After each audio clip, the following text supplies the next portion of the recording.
अस्सलाम वालेकुम dear students, I am general lecturer Babar एकदम। आज के लेक्चर में हम मेजरमेंट्स जो हैं वो देख रहे होंगे। मेजरमेंट्स में कैसे कैसे हम इनको लेके चल रहे होंगे। फर्स्ट ऑफ ऑल जो है हमारी मेजरमेंट में सबसे पहले हम देख रहे होंगे ट्रांजैक्शन कॉस्ट। यानी ट्रांजैक्शन कॉस्ट क्या होती है, कौन कौन सी कॉस्ट हैं वो ट्रांजैक्शन की कॉस्ट का पार्ट बन रही होती हैं, और कौन कौन सी ऐसी चीज़ें होती हैं ये जो आपने इंकर की होती हैं एक्सपेंसेस, उनको ट्रांजैक्शन कॉस्ट का पार्ट नहीं बनाते, और इसमें कौन कौन से फार्मूलाज इन्वॉल्व हैं, कैसे आपने जो है उनकी कैलकुलेशन करनी है। तो इसको हम स्टार्ट करते हैं first of all transaction cost को। ट्रांजैक्शन कॉस्ट क्या होती है, आपको इसके नाम से भी थोड़ा सा आइडिया हो रहा होगा। What is transaction cost?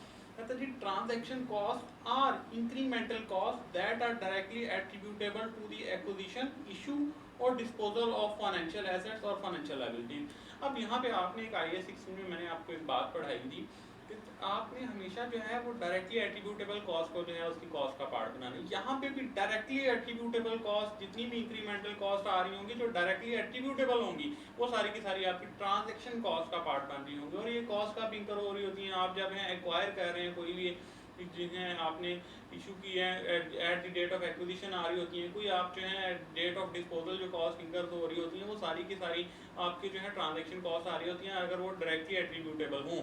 For example transaction cost में कौन कौन सी चीज़ें जो है वो इंक्लूड हो रही होती हैं, कोई आपने फीस पे की है, कोई कमीशन पे की है एजेंट्स को, एडवाइजर को, ब्रोकर या डीलर को, वो सारी की सारी आपकी ट्रांजैक्शन कॉस्ट का पार्ट बन रहा होगा। फिर levies by regulatory agencies and security exchange, कोई आपने SCCP को या कि और जो है आपके हमारे जो डिफरेंट डिपार्टमेंट्स उनको आपने लेवीज यानी टैक्सेस वगैरह पे किए तो वो भी डायरेक्टली एट्रीब्यूटेबल आ रही होगी। ट्रांसफर टैक्सेस एंड ड्यूटीज वो भी आ रही होंगी। फिर कोई क्रेडिट असेसमेंट फीस जो इतनी होगी वो सारी की सारी आपकी जो है वो ट्रांजैक्शन कॉस्ट का पार्ट बन रही होगी। फिर registration charges and similar cost, इससे जितनी भी रिलेटेड कॉस्ट होंगी वो सारी की सारी आपकी ट्रांजैक्शन कॉस्ट का पार्ट बनती हैं। कहते हैं an incremental cost is one that would not have been incurred if the entity had not acquired, issue और dispose of the financial instrument. अब वो यहाँ पे बात बता रहा है कि इंक्रीमेंटल कॉस्ट को मैं फिर दोबारा एलेबोरेट कर देता हूँ। कहता है कि ऐसी कॉस्ट जो सिर्फ और सिर्फ उस फाइनेंशियल इंस्ट्रूमेंट को जो है आपने एक्वायर करने में या उसको डिस्पोज करने की वजह से इंकर हो रही है, तो वो कॉस्ट जो है वो इंक्रीमेंट ट्रांजैक्शन कॉस्ट का पार्ट बन रही होगी। वो कॉस्ट जो आप फाइनेंशियल इंस्ट्रूमेंट को एक्वायर ना भी करते और उस ना भी डिस्पोज ऑफ करते फिर भी होनी थी, इंकर होनी थी, तो वो फिर ट्रांजैक्शन कॉस्ट का पार्ट नहीं बनती। फॉर एग्जांपल कौन सी आ जाती है, कोई एडमिनिस्ट्रेशन कॉस्ट, कोई फाइनेंसिंग कॉस्ट आ गई आपके पास, और कुछ जो होल्डिंग कॉस्ट होती हैं वो ट्रांजैक्शन कॉस्ट का जो है वो पार्ट नहीं बन रही होती। अब फर्दर कहता है transaction cost are expensed in case of fair value, यानी वो कह रहे हैं कि इनको जो है आप एक्सपेंस कर सकते हैं ट्रांजैक्शन कॉस्ट को expense in case of fair value through profit and loss classification. Non transaction cost are always charge to the profit and loss. अब यहाँ पे वो बात बता रहा है कि आप जो है अगर फेयर वैल्यू पे चल रहे हैं तो उसे आप एक्सपेंस आउट कर दें, और जितनी नॉन ट्रांजैक्शन कॉस्ट होती हैं जो कॉस्ट का पार्ट ट्रांजैक्शन कॉस्ट का पार्ट नहीं बनती, उनको आपने प्रॉफिट एंड लॉस में एज एन एक्सपेंस शो करना होता है।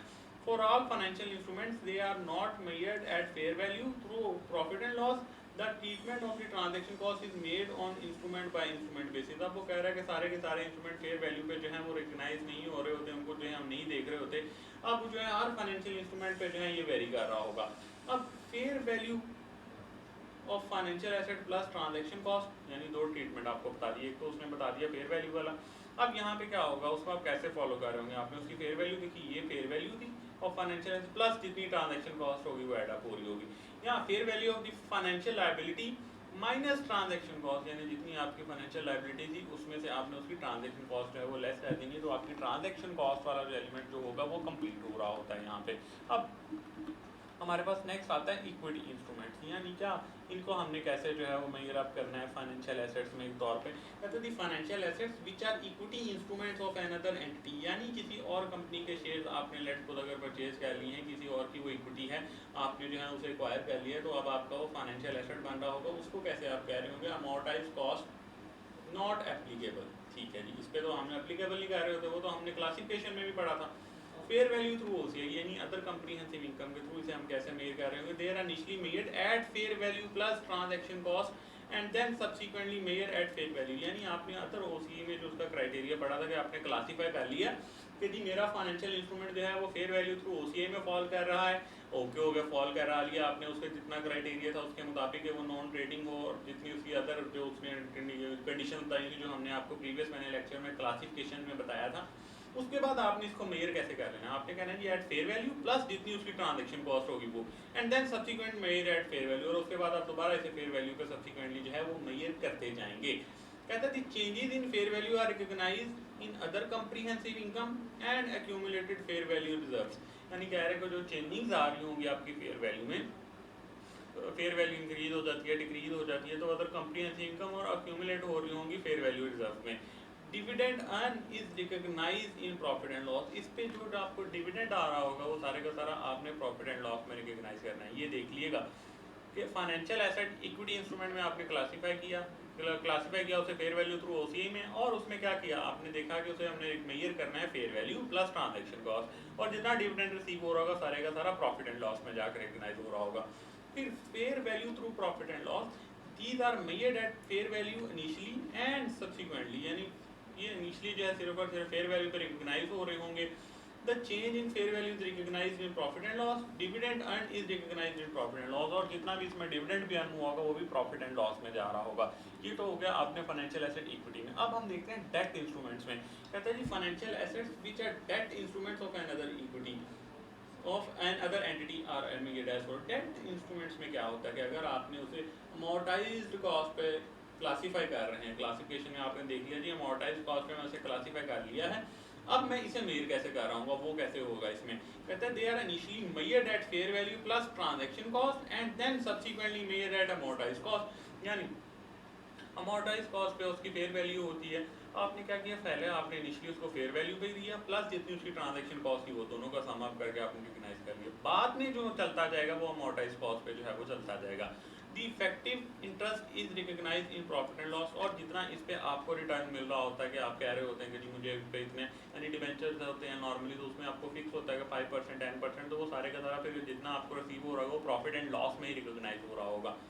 Amortized cost is the present value of future cash flows using effective interest rate. Effective interest rate is often described as internal rate, यानी वो कह रहा है कि amortize जो हो रहा होता है, अब यहाँ पे बताता हूँ मैं amortization में क्या होता है। कहता है जी present value of future cash flows होते हैं, यानी present value of future cash flows।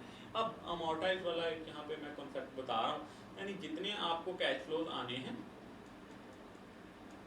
उनकी आपने प्रेजेंट वैल्यू लेनी है। अब प्रेजेंट वैल्यू के लिए रेट कौन सा यूज करना है वो बता रहा है, इफेक्टिव रेट। इफेक्टिव रेट कौन सा होता है, आपका internal rate of return IRR जिसे आप कह रहे होते हैं वो ये होता है। और यहाँ पे आपके QM वाले कॉन्सेप्ट जो हैं वो यहाँ पे अप्लाई हो रहे हैं।